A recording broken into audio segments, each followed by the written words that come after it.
Hello నమస్తే అండి. ఈరోజు కొబ్బరికాయ మామిడికాయ పొడి పచ్చడి ఎలా చేయాలో చూపిస్తాను. ఇది పులిహార రుచితో వస్తుందండి. దీనికి ఒక కొబ్బరికాయ శుభ్రంగా తురిమి పక్కన పెట్టుకోవాలి. కోరేసి ఒక మామిడికాయ కూడా తురిమేసి పక్కన పెట్టేసుకోవాలి. ఒక మామిడికాయ ఇలా పీల్ చేసుకుని పక్కన పెట్టుకున్నాను. కొబ్బరికాయలో కొబ్బరి మిక్సీ పట్టేటప్పుడు 4 పచ్చిమిరపకాయలు కూడా మిక్సీ పట్టేసుకోండి. తాలింపు శనగపప్పు, మినపప్పు, ఇవి బూడిద గుమ్మడి వడియాలండి. మనం చిట్టి వడియాలు, మినప వడియాలు కూడా తాలింపు వేసుకోవచ్చు. చిటికెడు ఇంగువ కూడా ముందు పోపు వేసేసుకుందాం. 2 స్పూన్స్ ఆయిల్లో ఇవి వేయించి తీసేసుకోవాలి. చిట్టి వడియాలు అయితే లాస్ట్లో వేసుకోవాలి. వేయించి తీసి పక్కన పెట్టేసుకున్నాను.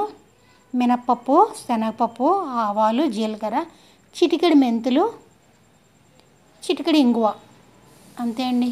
ఎండుమిరపకాయలు, కరివేపాకు వేగిన తర్వాత ఈ కొబ్బరి కూరు, మామిడి తురుము, కాస్త ఉప్పు, రుచికి సరిపడా సాల్ట్ కూడా వేసేసుకుని చిటికెడు పసుపు కూడా వేసుకోండి.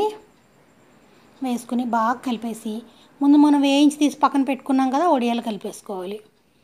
మనం చిట్టి వడియాలు, మినపొడియాలు వేసుకుంటాం కదా, అవి కూడా ఇలాగే ముందు వేయించి తీసుకుని కలిపేసుకుని అలా ఒక హాఫ్ అన్ అవర్ పక్కన పెట్టేస్తే వెంటనే తినడానికి రెడీ అవుతుంది. చాలా టేస్ట్ ఉంటుంది అన్నమాట.